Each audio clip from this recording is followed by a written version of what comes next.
아멘. 하나님의 크신 은혜가 여러분과 함께하기를 바랍니다. 올해 우리 마포중앙교회 표어는 거룩한 세대를 이루라 하는 말씀입니다. 이 땅에 많은 교회가 있고 또 교회 다니는 성도들도 참 많이 있습니다. 그러면 이 교회와 성도들은 정말 아름다운 모습으로 그 신앙과 삶을 유지하고 있으며 우리 주님께서 기뻐하시는 바를 따라서 세상에 빛된 모습이 되고 있는가 한번 질문을 해봐야 합니다. 아마도 많은 사람들이 오늘날의 이 한국 교회에 대한 이야기를 말하면 긍정적인 이야기보다는 훨씬 더 많은 부정적인 이야기를 하는 것을 볼 수 있고 또 우리도 그런 이야기에 참여하게 되기도 합니다. 그것은 곧 교회가 거룩함을 간직하지 못하고 있기 때문이라는 말이죠. 하나님의 교회와 성도들이 지녀야 할 거룩함이 어느 순간부터 교회 안에서 사라지게 되었다는 것입니다. 교회는 세상 가운데 그리스도의 충만으로 충만케 하는 곳입니다. 그래서 그리스도의 영광과 그 복된 것을 세상의 온갖 모든 영역 속에서 가득하게 채워가는 그런 일들을 해야 하는 것이지요. 그렇다면 그 일을 감당할 수 있게 되기 위해서 교회와 성도들에게는 무엇이 필요한가? 세상에 그리스도의 충만으로 채울 수 있는 거룩함이 교회의 성도들에게 반드시 있어야만 하는 것입니다. 그런데 지금의 모습을 보게 되면 목사도 성도들도 교회도 하나님 앞에서 지녀야 할 거룩함보다는 다른 것들로 가득히 채워져 있는 것들을 보게 되지요.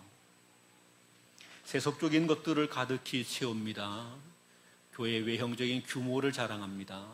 성도 수의 많음을 자랑합니다. 얼마나 많은 돈과 재정이 있는가를 자랑합니다. 그리고 우리에게는 어떤 실력이 있는지, 세상적 실력이 있는지를 드러내고자 합니다.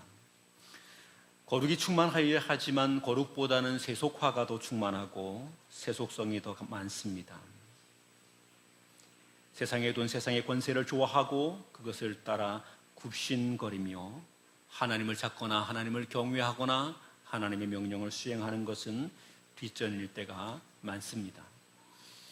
그러니 세상 어디에서도 그리스도의 빛을 드러내지도 못하고 그리스도의 맛과 향을 나타내지도 못하고 오히려 세상으로부터 짓밟히게 되는 모습이 지금의 교회의 모습입니다. 교회가 거룩한 빛을 잃었기 때문이죠. 교회는 교회다워야 하고 성도는 성도다워야 합니다. 교회의 본질, 성도의 본질, 그것이 교회와 성도들의 삶에서 충만하게 드러날 수 있어야 합니다. 그리고 그것은 곧 거룩인 것입니다. 교회는 거룩해야 하고 성도들은 그 삶을 통해서 거룩함을 나타낼 수 있어야 합니다. 그때 교회는 세상 가운데 하나님의 복의 통로가 될 수 있는 것이지요. 저는 우리 교회와 사랑하는 성도들이 예수 그리스도를 닮은 거룩함으로 충만하기를 원합니다. 그래서 이 거룩함이 있기에 세상에 하나님의 영광을 드러내고 하나님의 은혜와 복을 채워갈 수 있기를 우리 주님의 이름으로 축원합니다. 바울은 디모데전서 3장에서 감독과 집사들이 어떠해야 하는지에 대한 설명을 합니다. 이와 같은 이야기를 하고 난 다음에 경건의 비밀이 크다고 하는 말을 하죠. 크도다 경건의 비밀이요, 이렇게 말합니다. 경건의 비밀이 크다는 겁니다. 예수 그리스도로 말미암아 복음이 온 세상에 증거되게 되었다는 이야기를 말하게 되죠. 하나님께서 하나님의 교회 여러 직분자들과 사도들을 세우시고 그들을 통하여 하나님의 구원의 역사가 온 땅 가운데 충만하게 되었다는 말을 하고 있는 것입니다. 3장을 마치고 4장으로 넘어오게 되면서 바울은 놀라운 이야기를 말하고 있습니다. 3장 4장 1절 2절 우리 같이 한번 읽겠습니다. 같이 읽습니다. 시작. 그러나 성령이 밝히 말씀하시기를 후일에 어떤 사람들이 믿음에서 떠나 미혹하는 영과 귀신의 가르침을 따르리라 하셨으니 자기 양심이 화인을 맞아 외식함으로 거짓말하는 자들이라. 아멘. 사도 바울이 복음을 증거하게 될 때에 이 진리의 복음은 세상 끝을 향하여 확장되어 가기를 시작했습니다. 바울이 복음을 전하게 될 때에 이 복음은 그저 안디옥에 머물러 있게 된 것이 아니라 소아시아로 확장되었고 유럽으로 확장되어 갔습니다. 복음이 전파되는 곳마다 귀신의 역사가 물러갔습니다. 악한 마귀의 권세가 소멸되었습니다. 그리고 거기에 하나님의 교회들이 서가게 됐고 하나님의 나라가 확장되었습니다. 구원의 은혜를 알지 못하는 사람들에게 하나님의 구원의 역사가 이루어지게 된 것이고 천국의 비밀을 간직할 수 있는 복된 은혜의 역사가 나타나게 된 것입니다. 하나님 없이 살 때 도무지 경험할 수 없었던 그 놀랍고도 존귀한 영광의 시대를 꿈꾸며 소망할 수 있는 이 축복의 역사들이 이루어지게 된 것이지요.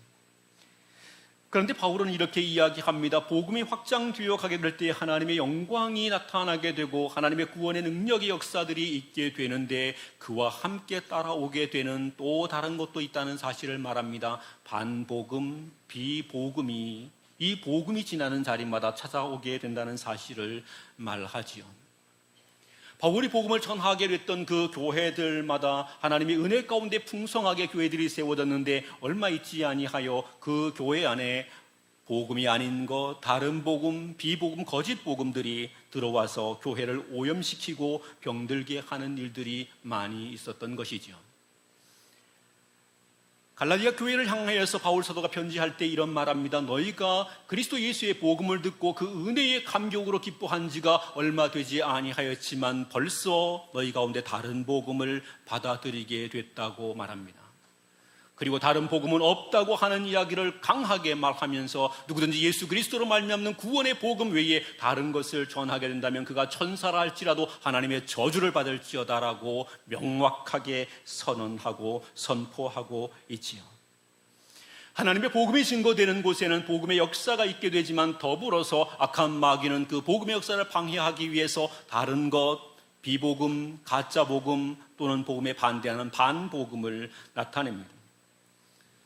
종교개혁자 조한 칼빈은 교회에 도전하는 것을 크게 두 가지로 보았습니다. 하나는 교회를 정면으로 대적하며 공격하는 세력이라고 했고 또 다른 하나는 교회 안에 가라지처럼 존재하며 교회를 병들게 하는 것이라고 말했습니다. 두 가지 모두가 위험한 것이지만 칼빈은 이 둘 가운데 교회 안에 가라지처럼 들어오게 된 것을 더 주의해야 한다고 말하게 됩니다. 왜냐하면 그것은 교회를 영적으로 병들게 하며 교회의 뿌리를 송두리째 흔들어 놓는 것이 되기 때문입니다. 바울 역시 오늘 본문을 통해서 미혹하는 영과 귀신의 가르침을 따라 믿음에서 떠난 자들이 있다고 말하죠. 교회 안에 미혹하는 영이 귀신의 가르침이 은밀하게 들어오게 된다는 겁니다. 그때에 그 가짜 복음에 흔들리게 되면 교회는 또 성도들은 믿음에서 떠나게 되는 거룩함을 잃어버리고 세속화되어 버리는 결과가 오게 된다고 하는 말씀입니다. 오늘 우리는 여기까지 본문을 읽어보면서 우리의 신앙은 지금 어디에 있는지, 우리 교회의 믿음의 현주소는 어디에 있는지를 잘 살펴보아야 합니다.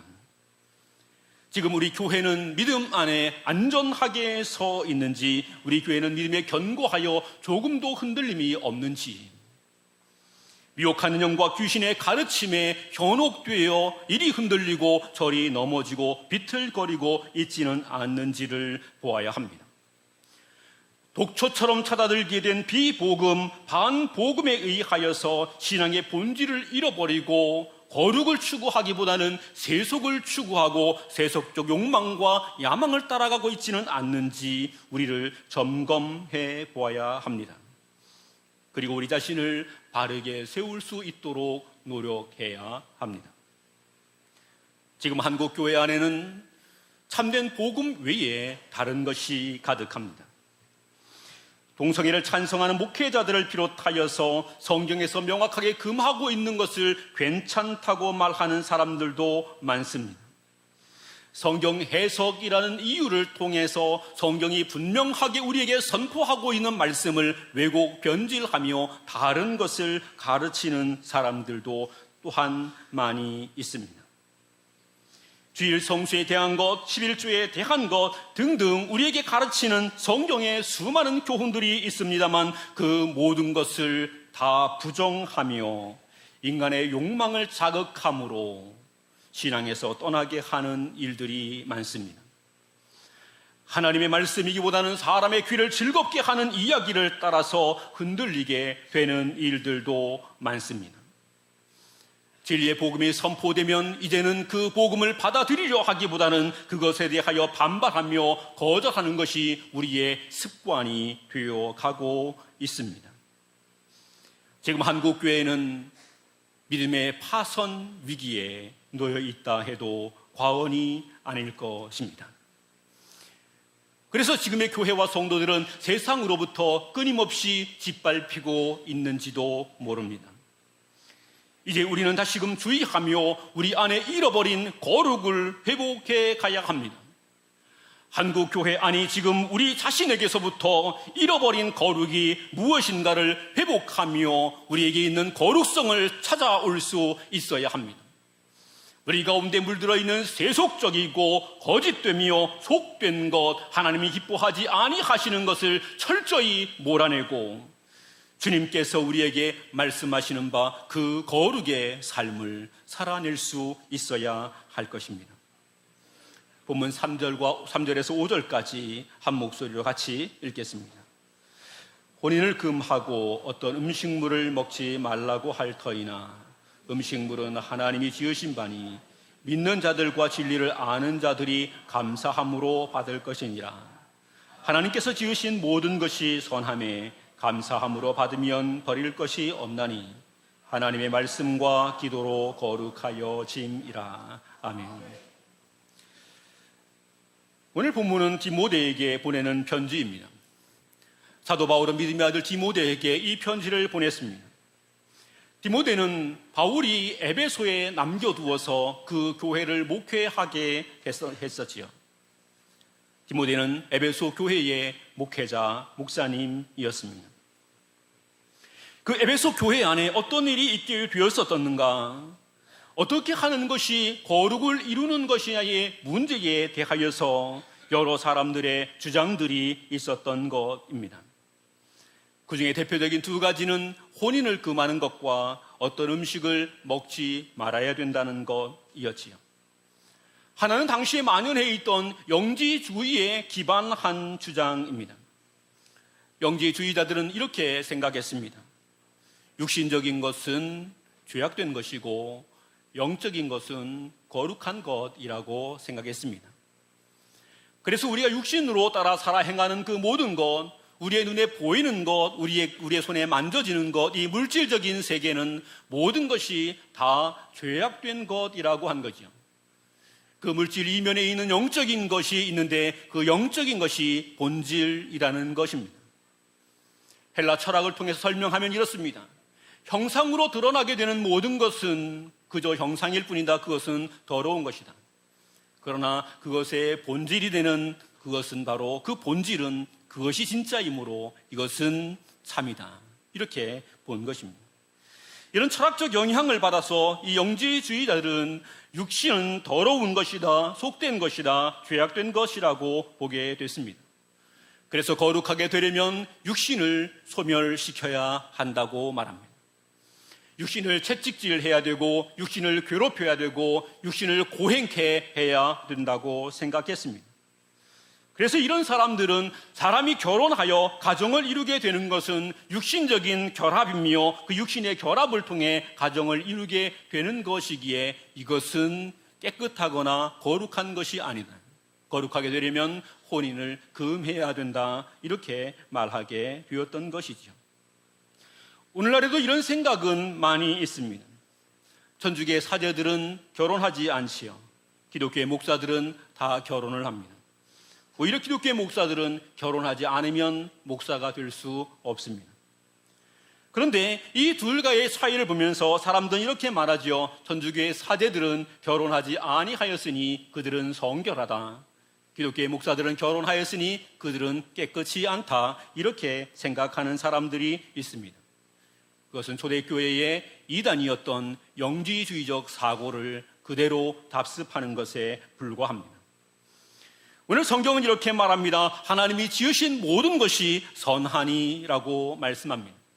하나님이 우리를 육체로 지으셨습니다. 하나님이 우리를 육체로 지으셨다면 우리의 육체는 매우 선한 것입니다. 하나님 보실 때에 하나님이 기뻐하시는 것이지요. 하나님이 남자와 여자를 만드시고 그를 통하여 가정을 이루게 하셨습니다. 그래서 정상적인 부부관계는 하나님께서 매우 기뻐하시는 선한 것이고 아름다운 것이 되어집니다. 그러기에 우리는 이와 같은 그릇되고 거짓된 교훈에 흔들릴 필요가 없습니다. 우리에게 주어진 삶의 이 거룩한 제도를 따라서 감사함으로 하나님을 섬기게 되면 되는 것이지요. 또 오늘 본문에서 어떤 음식을 먹지 말라는 이야기는 유대교인들이 흔히 주장했던 이야기입니다. 유대교인은 레위기의 말씀을 따라서 정결한 음식과 부정한 음식에 대한 명확한 구분을 가지고 살아가는 사람들입니다. 그리고 정한 음식은 먹을 수 있으나 부정한 음식은 먹어서는 안 된다고 생각했던 것이죠. 이들은 예수 그리스도로 말미암아 이 레위기의 의식적 모든 규정이 완성되었다고 하는 사실에 대하여서 바르게 인식하지 못하고 있었습니다. 그래서 구약에 예표하였던 그 모든 것이 그리스도로 말미암아 살아감의 성결함에 대한 예표인 것에 대한 인식을 하지 못하고 여전히 구약의 습관을 그대로 지키는 것, 아니 유대교로 돌아가는 것이 그들에게 거룩인 것으로 착각을 했던 것입니다. 바울은 여기에 대하여 지적하면서 이거 역시 하나님께서 지으신 것이므로 그저 우리가 감사함으로 받게 되면 아무런 문제될 것이 없다고 말합니다. 오늘 본문이 우리에게 말씀하고 있는 것은 이런 이야기를 말하는 것입니다. 우리의 세상을 살아가면서 우리에게 주어진 그 모든 것에 대하여 우리는 감사함으로 살아가면 될 뿐이다. 그러나 이것이 우리를 거룩하게 하는 것은 아니라는 것을 말하고 있는 겁니다. 인간적인 어떤 방법으로, 인간적인 수단으로, 노력으로 우리를 거룩하게 할 수 있느냐? 그렇지 못하다는 사실을 증거하고 있는 것이지요. 그러면서 5절에서 바울은 이렇게 말합니다. 하나님의 말씀과 기도로 거룩하여 지음이라. 우리의 거룩이 무엇에 달려있게 되는가? 우리의 거룩이 무엇을 먹느냐, 무엇을 마시느냐에 달려있는 것이 아니고 우리의 거룩이 어떤 삶을 살아가느냐 이런 것에 달려있는 것이 아니라 우리가 거룩하게 되는 것은 하나님의 말씀 그리고 기도 이 두 가지를 통하여 우리가 거룩하게 된다고 말하는 거지요. 본문이 우리에게 말씀하고 있는 핵심은 이렇습니다. 우리의 거룩은 하나님께 달려있다는 이야기입니다. 거룩은 사람에게 달려있는 것이 아니라는 겁니다. 아니 우리는 아무리 노력하여도 우리 스스로의 힘으로는 거룩을 이루어낼 수 있지 않다는 그런 말을 하는 겁니다. 온 천지간에 거룩하신 분은 오직 하나님 한 분, 그분밖에 없습니다. 그리고 우리가 거룩하게 되려면 그분의 거룩함에 참여하게 될 때 비로소 우리는 그의 거룩함을 힘입어 거룩한 자가 될 수 있는 거지요. 그러니 우리의 거룩함은 온전히 하나님께 달려 있습니다. 하나님이 우리에게 은혜를 허락해 주셔야만이 우리가 거룩한 자가 될 수 있는 겁니다. 내가 아무리 노력한다 하여서 그것으로 내가 거룩하게 되느냐? 그렇지 않다는 사실이지요. 바울은 오늘 본문의 말씀을 통하여서 이렇게 이야기합니다. 하나님의 말씀이 우리를 거룩하게 한다고 말하고 또 기도가 우리를 거룩하게 한다고 말합니다. 말씀이 우리를 거룩하게 한다는 말의 의미는 무엇입니까? 성경을 많이 읽으면 우리가 거룩하게 된다는 말입니까? 물론 우리는 우리의 신앙생활함에 있어서 성경을 참 많이 읽으셔야 합니다. 하나님 말씀에 대하여 깊은 지혜와 지식을 가질 수 있어야 합니다. 아침 저녁으로 성경을 읽으며 큐티하며 그 속에 담긴 깊은 하나님의 뜻을 깨달을 수 있어야 합니다. 때로는 신학자들의 도움을 받아서 하나님 말씀이 얼마나 깊은 의미가 있는지 하는 것을 그 속 내밀한 곳까지 들여다 볼 수 있어야 합니다. 그러나 우리가 아무리 많은 성경적 지식과 지혜를 가지고 있고 풍성한 신학의 학문을 가지고 있다 할지라도 그것 자체가 우리를 거룩하게 하지는 않습니다. 성경은 이렇게 이야기합니다. 너희가 성경을 하나님 말씀으로 아느냐? 너희가 하나님을 하나님이라고 아느냐? 그런데 마귀도 믿고 떤다고 말합니다. 아니, 악한 마귀는 우리보다 더 많은 신학적 지식을 가지고 있을 것입니다. 하나님의 본질이 무엇인지, 하나님이 어떤 분이신지에 대하여 어떤 신학자보다도 더 풍성하고 많은 하나님에 대한 지혜와 지식을 갖고 있을 것입니다. 그러나 그는 어떤 경우에도 거룩하게 될 수 없습니다. 거룩은 무엇이냐? 하나님 말씀으로 통해서 우리에게 거룩이 주어진다는 말은 이런 것입니다. 그 하나님의 말씀이 곧 내 삶이 되게 하고 내 삶이 자체로 그 하나님 말씀을 순종하는 것이 되게 하는 것을 의미합니다. 하나님 말씀이 나를 거룩하게 한다는 것은 내 삶을 살아가게 될 때에 내 모든 것의 표준이 하나님의 말씀이 되어 있는 것입니다. 하나님의 말씀이 나를 가르치는 것이어야 하고, 그리고 내 삶을 살아가는 그 모든 것은 하나님의 말씀을 실현해내는 것이어야 한다는 것입니다. 저와 여러분은 한 주간을 지내오면서 여러분의 삶을 무엇을 위해 살아왔습니까? 지금 하나님께서 나에게 허락하여 주신 말씀과 명령을 따라서 그것을 실현해내는 자로 삶을 살아오셨습니까? 그렇다면 그 생애는 거룩한 생애가 되었을 것입니다. 그러나 우리의 삶을 살아오는 동안에 하나님 말씀은 상관없이 그저 내 열심으로 살아오게 되었다면, 내가 아무리 많은 수고를 했고 내가 아무리 많은 업적을 남겼다 할지라도 우리의 삶은 결코 거룩과 상관없는 것이 되고 말 것입니다. 하나님의 말씀이 내 삶의 중심이어야 합니다. 그리고 그 말씀이 내 삶을 이끌어 가야 합니다. 그리고 내 삶은 하나님의 말씀을 실천한 증거이어야 합니다. 믿음은 여러분 무엇이라고 생각하십니까? 예수를 믿는다고 입술로 고백하는 것이 믿음이라고 생각하십니까? 물론 예수를 입술로 주라고 고백하는 것은 믿음의 중요한 한 부분일 수 있습니다.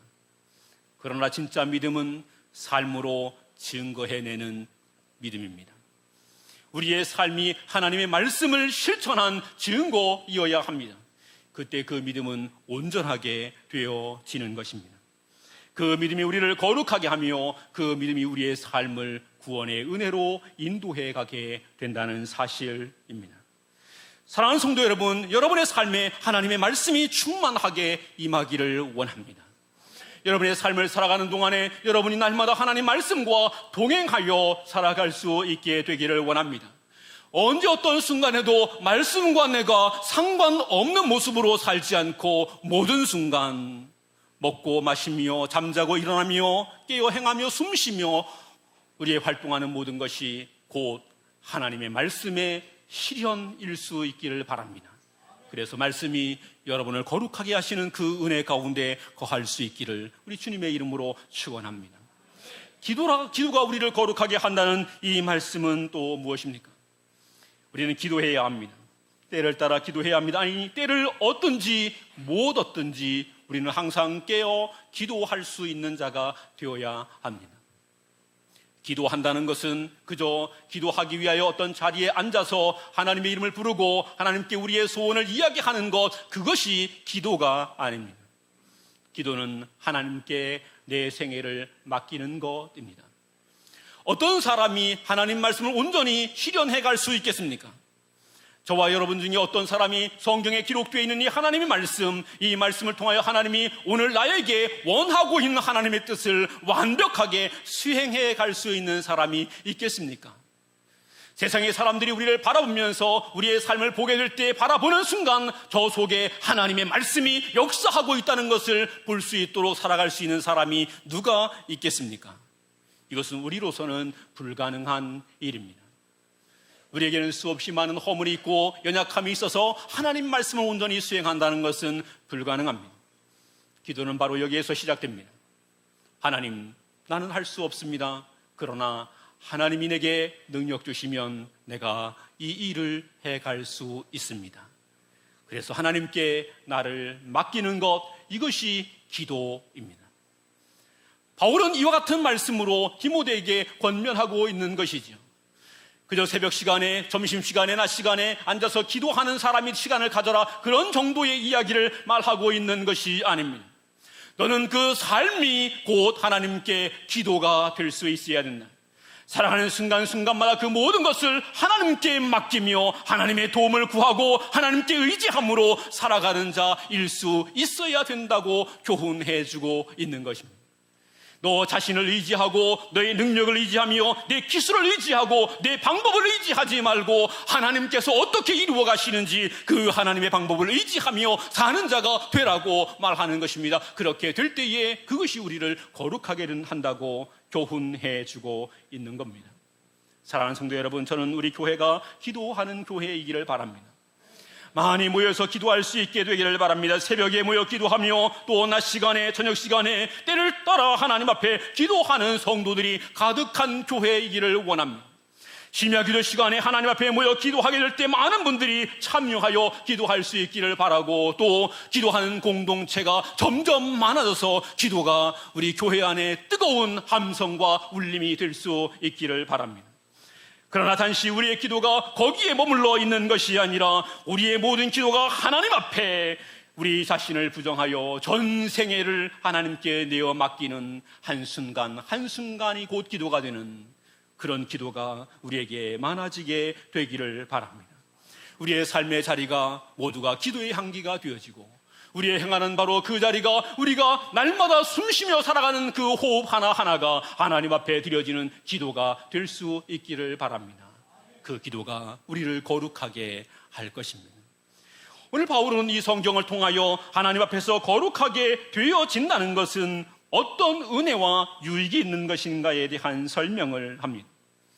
기도와 말씀으로 통하여 우리가 거룩하게 되어진다고 하는 이야기를 말하게 됐던 바울은 7절과 8절에서 이렇게 기록했습니다.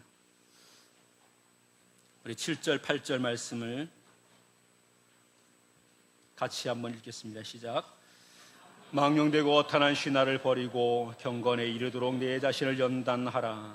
육체의 연단은 약간의 유익이 있으나 경건은 범사에 유익하니 금생과 내생의 약속이 있느니라. 아멘.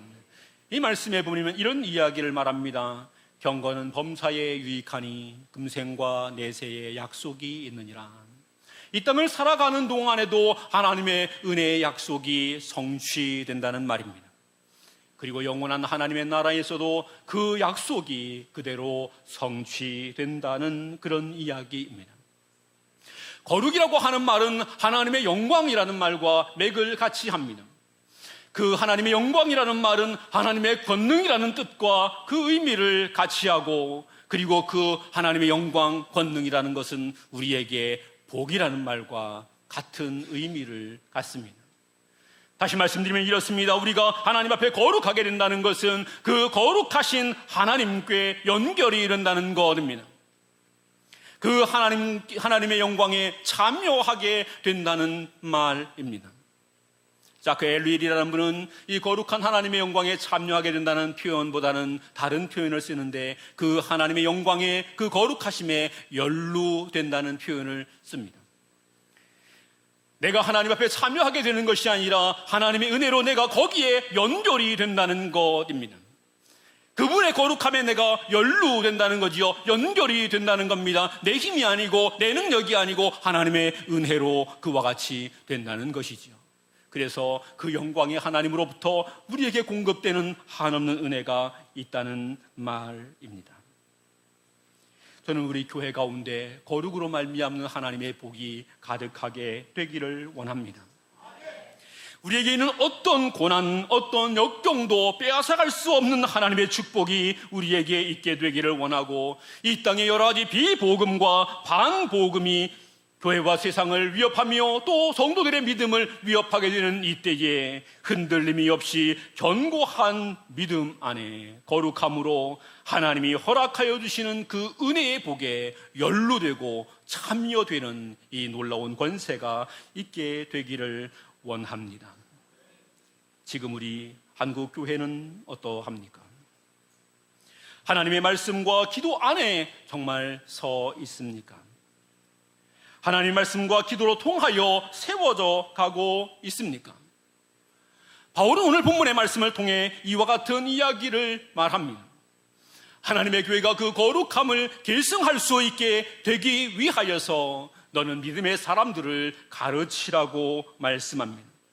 6절에 내가 이것으로 형제를 깨우치면 그리스도 예수의 좋은 일꾼이 되어 믿음의 말씀과 내가 따르는 좋은 교훈으로 양육을 받으리라, 이렇게 말합니다. 이것으로 형제를 깨우치면 그리스도 예수의 좋은 일꾼이 된다는 것입니다. 우리의 다음 세대가 하나님 앞에 거룩한 세대가 되어서 이 시대를 복되게 하며 이 대한민국을 하나님의 은혜로 충만하게 하는 일에 쓰임받을 수 있게 되기 위해서 우리는 어떠해야 하는가? 기도와 말씀으로 거룩하게 되는 이 비밀을 우리의 자녀들에게 가르쳐야 하고 부지런히 가르쳐야 된다는 겁니다. 그들을 깨우쳐내야 한다는 겁니다. 그렇게 되면 이들이 그리스도 예수의 좋은 군사가 되어서 하나님의 말씀으로 잘 양육을 받아 거룩하게 되며 세상 가운데 그리스도의 충만을 나타낼 수 있는 복된 사람들이 될 수 있겠다고 하는 말씀입니다. 우리 교회는 지금, 우리 성도들은 지금 바로 이 일을 감당해야 합니다. 기도와 말씀을 따라 인도되는 교회가 되게 해야 합니다. 우리 자녀들이 기도와 말씀을 따라 행할 수 있도록 끊임없이 양육하며 가르치는 교회가 될 수 있어야 합니다. 그래서 온 교회 가운데 그리스도의 거룩함으로 충만하게 하며 그 은혜와 능력을 나타낼 수 있게 해야 합니다. 교육에는 많은 것이 투자되어야 하지. 여러분이 사랑하는 자녀들을 좋은 교육으로 가르치기를 원하실 겁니다. 그리고 자녀들을 양육하고 교육하는 데는 꽤나 많은 물질이 들어간다는 것도 잘 알지요.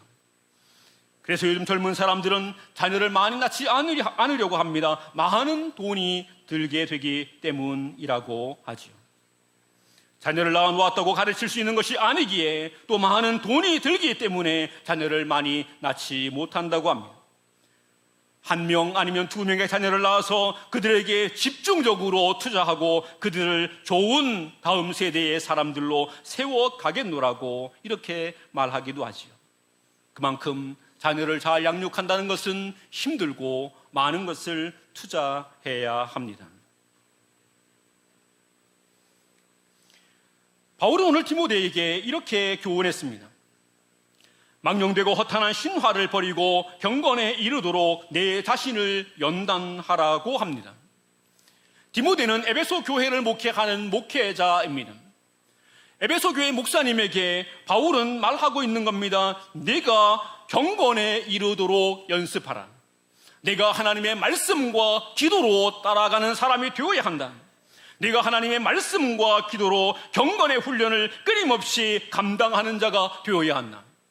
너는 내가 살아가는 모든 삶의 순간 하나님의 말씀이 무엇을 명하시는지 그것을 깊이 깨닫고 기억하며 네 삶이 곧 하나님의 말씀이 되게 해야 하고, 너는 어디로 가든지 그 가운데 하나님의 도우심을 의지하며 그 하나님의 손을 잡고 행하는 자가 될 수 있어야 한다. 이렇게 교훈합니다. 아니, 목사님에게 뭐 하려고 이런 쓸데없는 말을 합니까? 목사님은 이것을 말로 가르치면 되겠지요. 열심히 강단에서 설교를 통해서 가르치면 되는 것이지요. 가르치면 되는 분에게 너는 경건에 이르기를 연습하라. 내 자신을 연단하라. 왜 이렇게 말했겠습니까? 여기에 경건 교육의 비밀이 있습니다. 경건의 교육은 그저 말을 가르치고 돈을 투자하여 가르치고 여러 좋은 기자재를 설치하여 가르친다고 되지 않는다는 말입니다. 세상의 가르침은 그렇게 될 수 있을지 모릅니다. 법학을 가르칠 때에 좋은 법학의 강좌를 열게 되고 좋은 교수가 잘 가르치게 되면 좋은 학생들이 배출될 수 있을 것입니다. 경제학을 가르치는 강좌에 뛰어난 교수가 경제학을 가르치기 위한 좋은 테크닉과 시스템을 동원해서 그래서 학생들을 가르치면 탁월한 경제학자를 양성할 수 있을지 모릅니다. 과학을 하는 사람에게는 좋은 실험실이 있어서 그 실험실을 통해 다양한 방법으로 후학들을 양성하며 그들을 좋은 과학자로 키워갈 수 있을 것입니다. 그러나 교회는 그렇지 않습니다. 교회는 돈을 투자한다고 좋은 시설과 시스템을 갖춘다고 되는 것이 아닙니다. 물론 그런 것들이 전혀 불필요하다 말할 수는 없겠지만 더 중요한 것이 있습니다. 교회는 본을 보이는 자가 있어야 한다는 말입니다. 특별히 말씀과 기도로 거룩하게 되는 이 일에는 본을 보이는 것이 무엇보다 더 중요하다 하는 사실을 우리에게 교훈하고 있는 겁니다. 목사가 목사답고 장로가 장로답고 권사 집사가 그 직분에 맞는 모습의 신앙의 삶을 살아가며 교회의 어른들이 신앙의 인격자로 서 있게 될 때에 그 믿음의 자녀들이 그것을 본받아 말씀과 기도를 통하여 거룩하게 되어진다는 것입니다. 골초인 아버지가 담배 피우는 아들에게 뭐라고 나무라면 아들이 뭐라 그러겠습니까? 아빠 나 담배 끊으세요. 이럴 겁니다. 술고래인 아버지가 아들에게 너는 술 좀 그만 마셔라 그러면 아들이 뭐라 그러겠습니까? 너나 잘하세요. 아무리 좋은 말 아무리 옳은 말이라 할지라도 모범이 되지 아니하면 그 말은 그저 소리나는 구리 울리는 괭가리일 뿐입니다. 그저 허공에 울리는 메아리일 뿐입니다. 하나님의 교회는 이처럼 거룩한 본을 나타내는 신앙의 선배들이 있어야 합니다. 신앙의 선배들이 말씀과 기도 가운데 거해야 됩니다. 말씀과 기도 가운데 거하여서 어느 누구도 감히 없이 여길 수 없이 그 가르치는 가르침에 복종할 수 있게 되어야 합니다. 사랑하는 성도 여러분, 여러분 모두가 말씀과 기도 가운데 날마다 거룩한 삶을 살아가시게 되기를 부탁을 드립니다. 사랑하는 믿음의 자녀들에게 말씀과 기도를 따라 살아가는 삶을 보여줄 수 있게 되기를 바랍니다. 우리의 삶의 한 자리 한 자리가 말씀을 성취하는 것이고 우리의 삶의 한 자리 한 자리가 곧 기도의 향기가 올라가는 것이 되게 함으로 우리의 믿음의 자녀들이 이를 보고 감동받아 하나님의 거룩한 사람들로 세워지는 이 은혜와 축복이 있게 되기를 원합니다. 교회는 하나님께서 세상에 허락하여 주신 그리스도의 충만입니다. 그래서 교회는 세상 가운데 그리스도의 충만함으로 충만케 해야 하는 사명이 있습니다. 세속화된 세상, 세속화된 이 시대 속에 교회는 하나님의 거룩을 심어가야 하고 그 씨앗을 자라게 해야 하고 꽃피워 열매를 맺게 해야 합니다. 세상의 사람들은 돈이 많은 것으로 대접받고 또 돈이 없는 것으로 천히 여김을 받을 수 있게 되지만 교회의 가치는 거기에 있지 않습니다. 거룩함에 있습니다. 저는 우리 교회가 이 거룩함을 추구할 수 있게 되기를 원합니다. 끊임없이 세상의 유혹이 우리 가운데 들어오게 되고 거짓된 복음이 비복음이 거짓의 복음에 반하는 반복음이 교회 안에 들어와서 교회를 휘젓고 있는 이때에 우리는 온전히 하나님의 말씀에 순종하는 온전히 우리의 연약함을 고백하며 하나님께 의지하는 말씀과 기도의 삶을 살아갈 수 있게 되기를 원합니다. 하나님의 거룩하심이 우리와 동행하기에 어떤 세상의 풍파도 능히 이겨내고 전능하신 하나님의 권능을 통해 세상에 승리하며 하나님의 영광을 나타낼 수 있기를 원하고 세상이 알지 못하는 하나님의 비밀을 통하여 금생과 내생의 약속을 누릴 수 있는 이 놀라운 축복이 우리 교회 모든 성도들의 삶 속에 그리고 우리 믿음의 자녀들에게도 충만하게 되기를 우리 주님의 이름으로 축원합니다.